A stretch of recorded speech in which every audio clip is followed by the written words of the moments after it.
गाड़ी के side mirrors ना सिर्फ बॉडी कलर्ड हैं बल्कि ये इलेक्ट्रिकली एडजस्टेबल होते हैं और ये मिरर्स रिट्रैक्टेबल भी हैं। तो गाड़ी के अंदर दिया गया बटन को आप एक बार प्रेस करेंगे तो ये मिरर्स फोल्ड होंगे, इसी तरह से ये अनफोल्ड भी होंगे। कंफर्ट की बात कर ली जाए तो जापानीज़ गाड़ियों की जो सीट्स आती हैं इनका मुकाबला भाई बिल्कुल भी नहीं किया जा सकता। ना सिर्फ लुक्स के मामले में ये काफ़ी खूबसूरत होती हैं बल्कि कंफर्ट के मामले में भी इनका ये जो फोम यूज़ किया जाता है ये काइंड ऑफ मेमोरी फोम होता है। तो बहुत ही अच्छी और कंफर्टेबल किस्म की सिटिंग पोजीशन इस गाड़ी के अंदर आपको ऑफर होती है।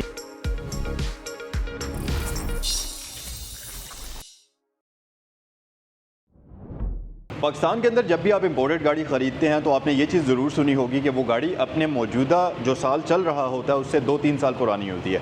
उसका रीज़न ये होता है कि ज़्यादातर लोग जब गाड़ियाँ इंपोर्ट करते हैं तो क्योंकि पाकिस्तान के अंदर जब आप छोटी गाड़ी इंपोर्ट करते हैं कोई भी सेडान या हैचबैक कैटेगरी के अंदर तो उसमें 3 साल तक पुरानी गाड़ी आप इंपोर्ट कर सकते हैं, उससे ज़्यादा पुरानी नहीं कर सकते। और एसयूवीज़ में 5 साल की लिमिट है।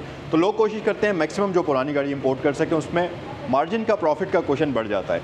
लेकिन आज आपको जो मैं गाड़ी दिखाने लगा हूँ ये न सिर्फ फ्रेशली इंपोर्ट है बल्कि ये मॉडल भी बिल्कुल फ्रेश है। 2024 चल रहा है और आज आपके लिए मैं लेकर आया हूँ 2024 model Daihatsu Mira, same model same year की इंपोर्ट और ये गाड़ी यहाँ सैगल मोटर्स पर अवेलेबल है। तो आज की वीडियो में हम ना सिर्फ इस गाड़ी को डिटेल से देखेंगे, इसका इंटीरियर, इसका एक्सटीरियर, वो सारी चीज़ें आपके साथ मैं शेयर करूँगा और मैं कोशिश करूँगा कि इस गाड़ी को इस तरीके से आपको दिखाऊं कि मैक्सिमम चीज़ें आपको समझ आ जाएं और अगर आपका दिल करे इस गाड़ी को ख़रीदने का तो इस वीडियो को देखने के बाद आपको सारी चीज़ें अच्छे से समझ आ जाएं। सो ये 2024 मॉडल डाइहात्सू मीरा है, 2024 की ही इंपोर्ट है और आज की वीडियो में इस गाड़ी को हम डिटेल से देखेंगे। अगर आप इस वीडियो को देखने के बाद इस गाड़ी को ख़रीदना चाहें या इससे रिलेटेड कोई भी इन्फॉर्मेशन हासिल करना चाहें तो ये गाड़ी यहाँ सैगल मोटर्स पर अवेलेबल है, जिनके नंबर्स आपको स्क्रीन पर भी दिए गए होंगे। इन पर आप कॉल भी कर सकते हैं इससे रिलेटेड बाकी मालूमात हासिल करने के लिए। अगर आपके फ्रेंड्स या फैमिली में कोई भी बंदा अच्छी फ्रेश 660 सीसी गाड़ी ख़रीदना चाहता है तो इस वीडियो को उसके साथ ज़रूर शेयर करिएगा। चलें वीडियो को स्टार्ट करते हैं। अच्छा गाइस, एक्सटीरियर की बात करते हैं और सबसे पहले तो मैं आपको इस गाड़ी का एक्सटीरियर डिटेल से दिखाता हूं और आपको ज़रा बॉडी की कंडीशन का भी आइडिया हो जाए। अब मॉडल 2024 का है, 2024 की बिल्कुल फ्रेश इंपोर्ट है और पाकिस्तान के अंदर ये गाड़ी बिल्कुल भी ड्राइव नहीं की गई और ऑब्वियसली इसकी कंप्लीट बॉडी जो है वो बिल्कुल स्क्रैचलेस कंडीशन के अंदर है। सो डिटेल में तो हम बात करते ही हैं, लेकिन पहले मैं आपको इसकी बॉडी का एक 360 प्रोवाइड करता हूँ, 360 व्यू दिखाता हूँ ताकि आपको इसकी बॉडी की लुक का भी आइडिया हो जाए और कंडीशन का भी आइडिया हो जाए। तो कहीं पर भी आपको कोई सिंगल स्क्रैच भी नज़र नहीं आएगा। अब हम आते हैं फ़ीचर्स की तरफ। तो ये गाड़ी आपको एलईडी लाइट्स ऑफ़र करती है, जैसा कि आप देख भी सकते हैं। लो बीम और इसकी हाई बीम दोनों ही एलईडीज़ के अंदर आती हैं और इसकी लाइट्स ऑटोमेटिक भी होती हैं, यानी कि डे टाइम को सेंस करते हुए ऑन भी होंगी और ऑफ़ भी होंगी। और इसके साथ साथ इनमें आपको ऑटो हाई बीम असिस्ट का ऑप्शन भी दिया जाता है। यहाँ पर आपको इंडिकेटर मिलता है जो कि इंटीग्रेटेड फॉर्म के अंदर आपको मिलता है और साथ ही साथ ये गाड़ी आपको पार्किंग सेंसर्स भी ऑफ़र करती है। मज़ीद फ़ीचर्स के अंदर फ्रंट पर आपको एक बड़ी ग्रिल मिलती है जो कि इसके वेंटिलेशन सिस्टम को काफ़ी असिस्ट करती है और इसके इंजन को कूल रखने में मदद करती है और इसकी वजह से एसी की एफिशिएंसी भी काफ़ी बेहतर होती है। बाकी आपको इसके बम्पर के ऊपर, ग्रिल के ऊपर और इसके बॉनेट के ऊपर डिफरेंट कट्स नज़र आ रहे होंगे जो कि गाड़ी के एरोडायनामिक्स को बेहतर बनाने में काफ़ी ज़्यादा हेल्प करते हैं। ये विंड स्क्रीन के अंदर आपको जो 2 कैमराज नज़र आ रहे हैं तो ये इसके ऑटो ब्रेकिंग के फीचर्स को असिस्ट करते हैं जो कि जापानीज़ गाड़ियों के अंदर ज़्यादातर आपको देखने को मिलते ही हैं। अच्छा, अगर साइड मिरर्स की बात कर ली जाए तो इस गाड़ी के साइड मिरर्स ना सिर्फ बॉडी कलर्ड हैं बल्कि ये इलेक्ट्रिकली एडजस्टेबल होते हैं और ये मिरर्स रिट्रैक्टेबल भी हैं। तो गाड़ी के अंदर दिया गया बटन को आप एक बार प्रेस करेंगे तो ये मिरर्स फोल्ड होंगे, इसी तरह से ये अनफोल्ड भी होंगे। इसके साथ साथ इसके फेंडर के ऊपर आपको एक इंडिकेटर मिल जाता है। मज़ीद नीचे अगर आप आएंगे तो इसमें आपको सिंपल स्टील रिम्स मिलते हैं व्हील कैप्स के साथ और इसके रिम का साइज़ 14 इंचज़ का होता है। और अगर इसके टायर साइज़ की बात कर ली जाए तो इसके ऊपर करंटली डनलॉप का ब्रांड न्यू टायर ही इंस्टॉल्ड है क्योंकि 500 किलोमीटर गाड़ी चली हुई है जस्ट, तो इसको हम ब्रांड न्यू ही कंसिडर करेंगे। Sorry, 600 kilometre. 165/55 इसके टायर का साइज़ है और इसके रिम का साइज़ 14 इंचेस होता है। इसके डोर लैचेस आपको ग्लॉसी ग्रे के अंदर मिलते हैं, फ्रंट पर भी और रियर साइड पर भी। और साथ ही साथ इस गाड़ी के अंदर रेन वॉइजर्स भी आपको प्री इंस्टॉल्ड मिल जाएंगे। अच्छा गाइज, रियर लुक्स की अगर बात करें तो सबसे पहले तो आप रियर साइड से इस गाड़ी की कंडीशन देख लीजिए। बिल्कुल ब्रांड न्यू और बिल्कुल स्क्रैचलेस कंडीशन के अंदर है ये गाड़ी। इसके बम्पर्स तक के ऊपर आपको कोई सिंगल स्क्रैच भी नज़र नहीं आएगा। फीचर्स की अगर बात करते चलें तो इस गाड़ी के अंदर आपको कुछ इस तरह से लैंप्स की डिज़ाइनिंग मिलेगी एलईडीज़ और हैलोजन के कॉम्बिनेशन में। साथ ही साथ यहाँ पर हमारे पास रियर कैमरा इस जगह पर इंस्टॉल्ड है, कुछ इस तरीके से आपको ये मिलेगा। रियर वाइपर, वॉशर, डीफॉगर, वो सारी चीज़ें इसकी विंडस्क्रीन के अंदर आपको दी जाती हैं। और यहाँ ऊपर आपको मिलता है high mounted LED brake lamp. और फ्रंट के साथ साथ ये गाड़ी आपको रियर बम्पर के ऊपर भी पार्किंग सेंसर्स ऑफर करती है। डाइहाट्सू का बैज आपको रियर साइड पर मिल जाएगा। और अगर वेरिएंट की बात करें तो ये ES वेरिएंट है मीरा का, जो कि टॉप ऑफ द लाइन भी कंसिडर किया जाता है। अच्छा गाइस, तो ये है इस खूबसूरत सी गाड़ी का इंटीरियर और मेरे ख्याल से बहुत ही प्यारा इंटीरियर है। और अगर हम इसको पाकिस्तानी ऑल्टो के साथ कंपेयर करें तो ये उससे बहुत आगे की चीज़ है, और वो कैसे, वो अभी आपको मैं इस वीडियो में बताऊँगा अभी। तो हम इसके स्टीयरिंग व्हील से स्टार्ट करते हैं। हमारे पास एक 3 spoke electrically powered steering wheel होता है। मटेरियल की अगर बात करें तो ये सॉफ्ट रबर में डिज़ाइन हुआ हुआ है, मल्टीमीडिया नहीं है, लेकिन इसके ऊपर आपको एयर बैग का ऑप्शन यहाँ पर दिया जाता है। उसके अलावा मज़ीद फ़ीचर्स में इस गाड़ी का इंस्ट्रूमेंट क्लस्टर हम देख लेते हैं। और अमेजिंग चीज़ आपको मैं बताऊं कि न सिर्फ ये मॉडल 2024 का है, 2024 की इंपोर्ट है, बल्कि ये गाड़ी सिर्फ़ और सिर्फ 643 किलोमीटर्स ड्रिवन है। जस्ट 600 किलोमीटर्स चली हुई गाड़ी। पाकिस्तान के अंदर वैसे भी ये चीज़ कंसिडर की जाती है कि जो गाड़ी 500 किलोमीटर्स चल जाए, 500 किलोमीटर तक वैसे भी गाड़ी ब्रांड न्यू कंसिडर होती है। तो मेरे ख्याल से 100 किलोमीटर का मार्जिन हम इस गाड़ी को देते हुए इसको भी ब्रांड न्यू गाड़ियों में कंसिडर कर सकते हैं। तो पेश खिदमत है ब्रांड न्यू जैपनीज़ व्हीकल जो आज आपके लिए मैं लेकर आया हूँ, और इस गाड़ी को अभी हम देखते भी हैं डिटेल से। सो इंस्ट्रूमेंट क्लस्टर के बारे में आगे चलकर मैं आपको डिटेल से गाइड करता हूँ।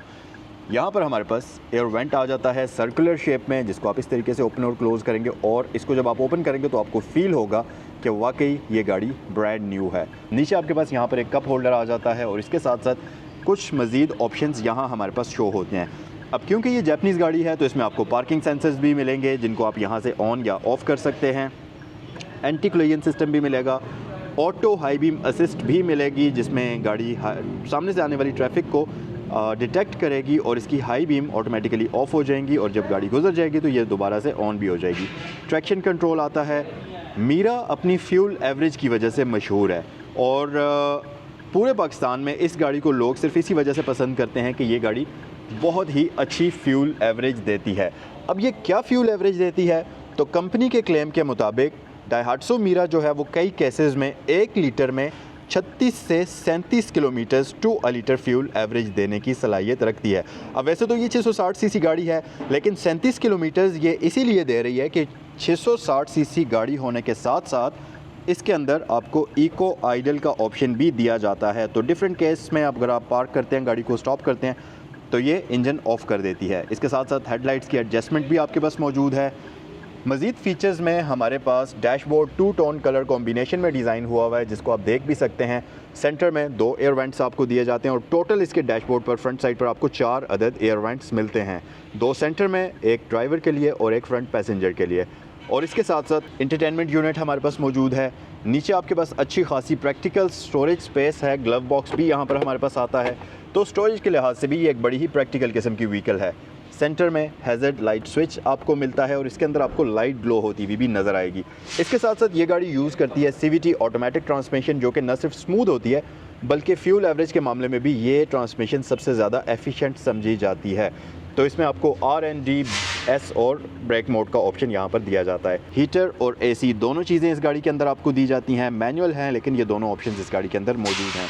नीचे आपके पास डीफॉगर वगैरह आ जाता है। यहाँ नीचे सेंटर में आपके पास एक अदद 12 वोल्ट का पावर आउटलेट है, और अगर आप थोड़ा सा मज़ीद नीचे देखेंगे तो आपके पास एक ट्रे आती है, जिसको आप स्टोरेज कंपार्टमेंट के तौर पर भी यूज़ कर सकते हैं। कि सेफ्टी की बात करूँ तो फ्रंट पर डैशबोर्ड पर ड्राइवर और पैसेंजर दोनों ही के लिए आपको एयर बैग्स का ऑप्शन ये गाड़ी ऑफ़र करती है। इसके अलावा अगर हम इंस्ट्रूमेंट क्लस्टर की बात करते चलें तो इसका इंस्ट्रूमेंट क्लस्टर कंप्लीट डिजिटल आता है।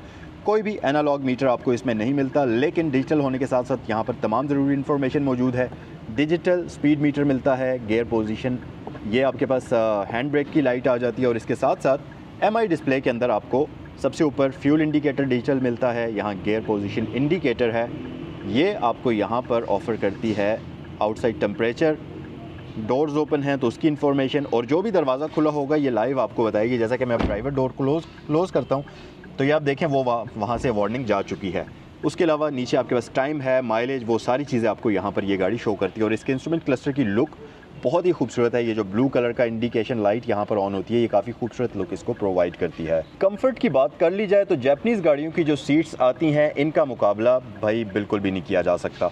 ना सिर्फ लुक्स के मामले में ये काफ़ी खूबसूरत होती हैं, बल्कि कंफर्ट के मामले में भी इनका ये जो फोम यूज़ किया जाता है ये काइंड ऑफ मेमोरी फोम होता है, तो बहुत ही अच्छी और कंफर्टेबल किस्म की सीटिंग पोजीशन इस गाड़ी के अंदर आपको ऑफ़र होती है। ये सीट्स एडजस्टेबल भी होती हैं, मैन्युअली एडजस्टेबल होती हैं, लेकिन इनको आप आगे पीछे वो कर सकते हैं, बैक रेस्ट को एडजस्ट कर सकते हैं। और ये टू टोन कॉम्बिनेशन जो सीट्स का आप देख रहे हैं ये गाड़ी के डैशबोर्ड के साथ मैच करके डिज़ाइन किया गया है, जो कि काफ़ी खूबसूरत लुक इसे प्रोवाइड करता है। डोर्स इसके कम्प्लीटली ब्लैक कलर में डिज़ाइन हुए हुए हैं, लेकिन ओवरऑल गाड़ी का जो इंटीरियर है ये टू टोन में आपको नज़र आएगा। अच्छा, फ्रंट के साथ साथ इस गाड़ी की जो रियर सीट्स हैं ये भी बहुत ही ज़्यादा कंफर्टेबल हैं और रियर सीट्स के जो हेडरेस्ट हैं ये भी एडजस्टेबल होते हैं। आप इनको ऊपर नीचे एडजस्ट कर सकते हैं और अगर इसको हम पाकिस्तानी ऑल्टो के साथ कंपेयर करें तो इसकी सीट्स के ऊपर एटलीस्ट आपको ये प्रोवाइड तो किए गए हैं। पाकिस्तानी ऑल्टो में बिल्कुल फ्लैट बेंच होता है, कोई हेडरेस्ट आपको नहीं दिए जाते। बाकी इसकी जो फोमिंग है ये मैं आपको दिखा देता हूँ। ये आप देखें अगर, तो बहुत अच्छी क्वालिटी की फ़ोम यूज़ की जाती है और यहाँ तक फ़ोम लगा हुआ है। ये पूरा का पूरा बेंच जो है फ़ोम में डिज़ाइन हुआ हुआ है, जो कि बड़ा ही एक कंफर्टेबल आपको सिटिंग पोजीशन देता है। नीचे आपको एक हल्का सा हम्प मिलता है और वैसे भी ये गाड़ी रियर साइड पर 2 पैसेंजर्स के लिए एक प्रैक्टिकल किस्म की व्हीकल है। हेड स्पेस इसमें बहुत अच्छी और डिसेंट किस्म की आपको ऑफ़र होती है। तो अगर आप 6 फुट तक के बंदे हैं तो इस गाड़ी की लेग स्पेस और इस गाड़ी की हेड स्पेस इनफ होती है कि आप इसमें कंफर्टेबल होकर, ईजी होकर लंबा सफ़र भी कर सकते हैं। अच्छा जी, अगर डिग्गी की बात करें तो सबसे पहली चीज़ तो ये कि इसकी डिग्गी को ओपन करने के लिए आपको सुजुकी ऑल्टो की तरह से वो लैच नहीं मिलता। यहाँ अंदर आपको एक बटन मिलता है, जैसे आप प्रेस करेंगे तो ये अनलॉक हो जाएगी। और इसका अगर बूट स्पेस हम देखें, यहाँ पर आपके पास ये प्रॉपर इंसुलेशन मौजूद है। और अगर इसकी बूट स्पेस की बात कर ली जाए तो इस गाड़ी के अंदर आपको जैसे नॉर्मल 660 सीसी इंजन वाली गाड़ियों के अंदर बूट स्पेस मिलती है, तकरीबन उतनी ही बूट स्पेस है, जो कि काफ़ी डिसेंट होती है। पेयर रिम्स इन गाड़ियों के अंदर आपको नहीं दिए जाते, तो इसमें आपको सिंपल वो टायर रिप्लेसमेंट किट और टायर रिपेयर किट का ऑप्शन दिया जाता है। ओके जी, अब हम ज़रा इस गाड़ी के इंजन बे पर भी नज़र डाल देते हैं और यहाँ पर आपके पास आता है इनलाइन 3 सिलेंडर 660 सीसी इंजन, जो कि इस वक्त आप स्क्रीन पर देख भी सकते हैं, बिल्कुल ब्रांड न्यू कंडीशन के अंदर है। और अगर प्राइस की बात करें तो इस गाड़ी की आस्किंग प्राइस 39,50,000 रुपया की जा रही है। सो जनाब, ये था आज का रिव्यू डाइहाट्सो मिरा 2024 मॉडल का। कमेंट सेक्शन में मुझे बताएं कि ये खूबसूरत सी व्हीकल आप लोगों को कैसी लगी। पर्सनली मुझे इस गाड़ी का कलर बहुत पसंद आया है, क्योंकि ये कलर आपको नॉर्मली 660 सीसी इंजन वाली गाड़ियों के अंदर बहुत कम देखने को मिलता है और ये बहुत ही खूबसूरत और बड़ा ही अट्रैक्टिव कलर है। सो ये था आज का रिव्यू। आई होप कि ये वीडियो आपको पसंद आई होगी। अगर पसंद आई है तो इसको लाइक करना मत भूलिएगा। मेरे चैनल पर नए हैं तो चैनल को सब्सक्राइब कर लें, क्योंकि यहाँ पर आपको इसी किस्म की इंटरेस्टिंग वीडियोज़ देखने को मिलती रहती हैं। नेक्स्ट वीडियो में आपसे मिलते हैं। अस्सलाम वालेकुम।